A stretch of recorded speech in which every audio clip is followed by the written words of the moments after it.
Ladies and gentlemen, boys and girls, children of all ages, welcome to the channel World of Wrestling.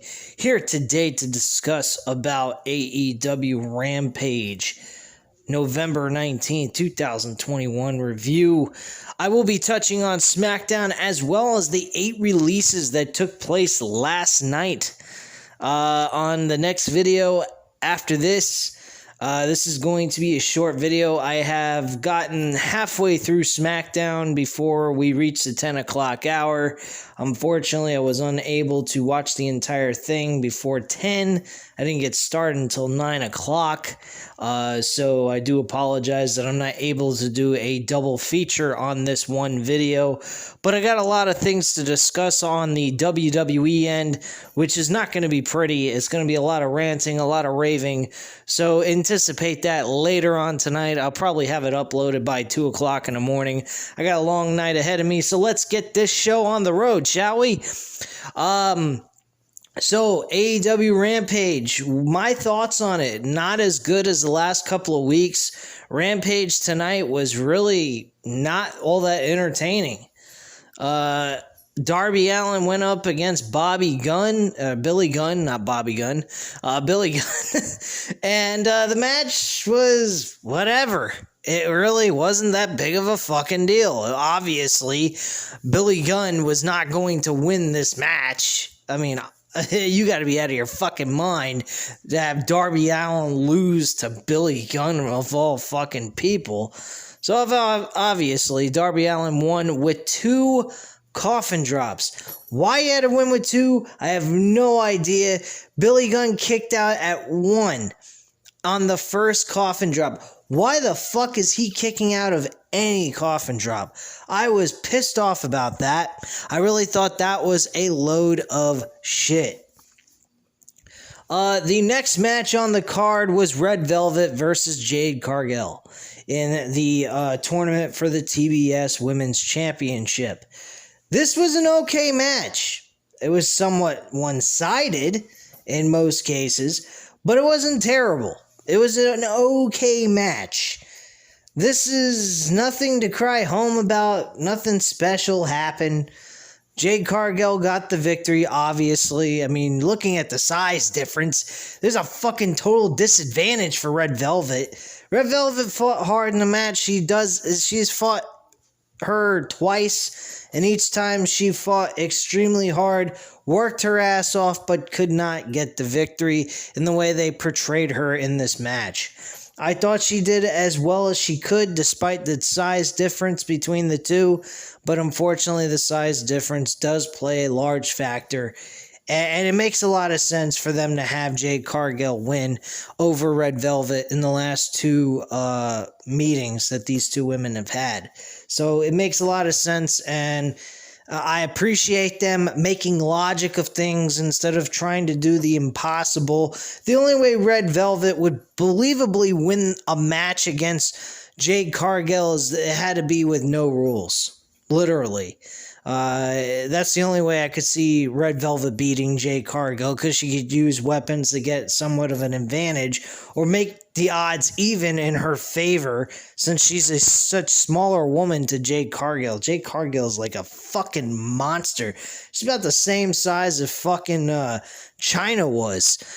I mean, Chyna was a very tall woman. So, I mean, Jade Cargill has very much similar characteristics of Chyna in the way her stature is. So, Jade Cargill is definitely one woman to look for in this tournament. The only other one that could really upset her, and probably will, is Ruby Soho. Ruby Soho has such a amazing momentum. She has a lot of fans behind her in this tournament, me being one of them. I believe she deserves to win this, 100%. Thunder Rosa is in this, but I don't think she should win this. I think she deserves to be the AEW Women's Champion, the main event champion, and be the one to take the title off of Brett Baker and become the women's champion finally after all this time chasing after the title. So I think that's probably the best move for them to go for with Thunder Rosa. Thunder Rosa actually cut a promo tonight that made absolutely no sense. I couldn't understand a fucking word she was saying because she was speaking in Spanish. Now, unless you have the ability to speak Spanish, you didn't know what the hell she was saying because there was no subtitles. There was no subtitles. What the fuck is there no subtitles? When Pentagon Jr. talks in Spanish or Andrade talks in Spanish, we get subtitles. We know what the fuck they're saying. Or at least somebody translate what the hell they said. Thunder Rosa didn't have either or. What the fuck? Spoke the entire promo backstage in fucking Spanish. I have no idea what the hell she said. So I can't even really report it except rant about the fact that they didn't give us any way to understand what the fuck she was saying. This is crazy. Oh man, what crazy ass shit. Fuck. So, we then had the main event. Oh yeah, there was a mention about QT Marshall. That's the correct pronunciation of his last name.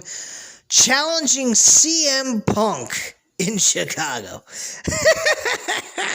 This is a joke and a half. QT Marshall challenging CM Punk in his hometown of Chicago on the eve of Thanksgiving.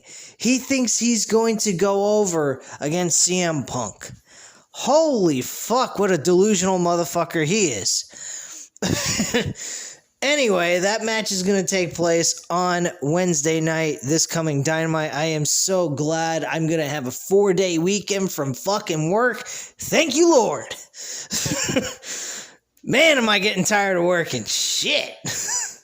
Anyway, let's move on. Main event was a tag team match with Bobby Fish and Adam Cole against Jungle Express. Folks, I don't know how many times Bobby Fish has to eat the L in whatever match he's in. He's lost to Bryan Danielson. He's lost to Jungle Boy one-on-one. He lost to Jungle Boy in this tag team match. He's lost to every motherfucking person. Actually, wait, I think he beat one person possibly.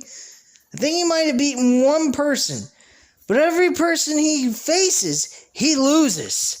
And I mean when he loses terribly. He's always fucking submitting. He's worse than when he was in NXT, for God's sakes. And he's trying to be played out as an important role with not the Undisputed Era, excuse me, wrong promotion. With the Elite, I should say. We're not allowed to say Undisputed Era anymore, of course, because they're no longer part of WWE or /NXT, and thank goodness they are no longer with that company, because if they were, they probably would be released anyway, and it wouldn't make a damn difference. Oh, man, those releases, man, I heard last night was fucking brutal. 8 fucking people out of work. You gotta be kidding me, WWE. How many people are you gonna cut from your fucking roster? I'll get into that when we get right into the review of SmackDown, which will be right after I upload this video and I finish up watching SmackDown. You guys are gonna love what I have to say, because I'm gonna tear the fucking house down with this freaking these budget cut releases. It's the most ridiculous thing I ever fucking heard in my life. But let's move on to what we were talking about, which is the main event. The main event, folks, shit. The main event was okay. I mean, it wasn't great. It wasn't fantastic. There was one thing they did in this match that I actually enjoyed, and it was different. And it didn't alarm anyone, didn't let anyone know that they were coming down to the ring. The Young Bucks just came out of their own tunnel, walked down the ramp, and Jungle Boy happened to notice that the Young Bucks were showing up.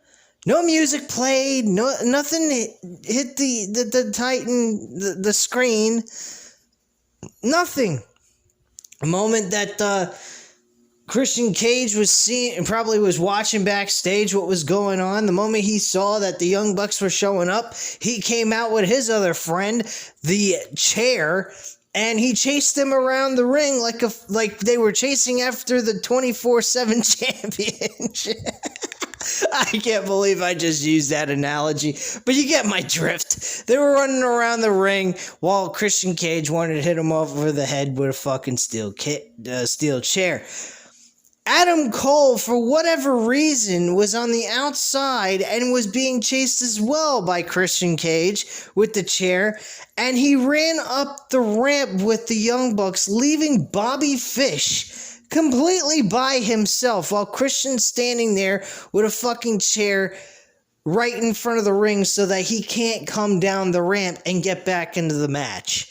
I have never seen so stupid bullshit in my life outside of WWE, but it was a good match, but the ending was fucking shit.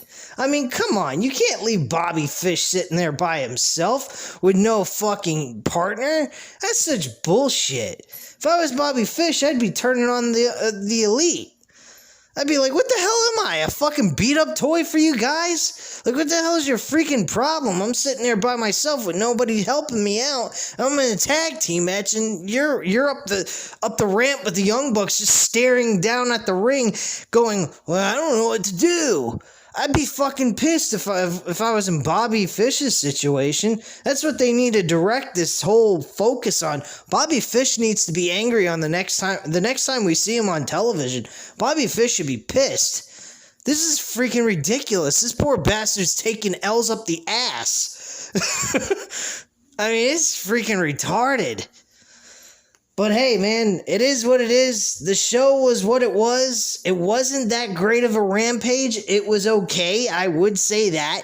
But it wasn't great like I have noticed in the last couple of weeks. I have noted several times on these videos that Rampage was a good show. This was not one of them. This was somewhat like in between below average and average show.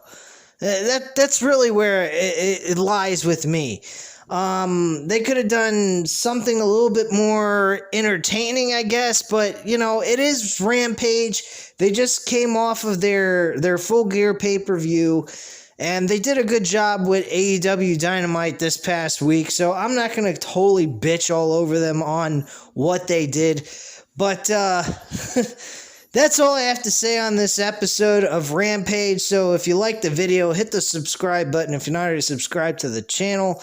Hit the like button if you like the video, of course, and leave a comment down below. I'll definitely get back to you on that. And I thank you guys very much for watching. I'll be right back with good old WWE SmackDown and going over the good old wonderful budget cuts that WWE felt was absolutely necessary to keep saving money while they make billions of dollars off of other things that has nothing to do with what they're doing on television, which is long-term booking. Anyway, guys, I'll speak to you in a little bit, and I thank you guys again for watching this video. I'll catch you in just a little bit to give you the total review on SmackDown. Bye, guys.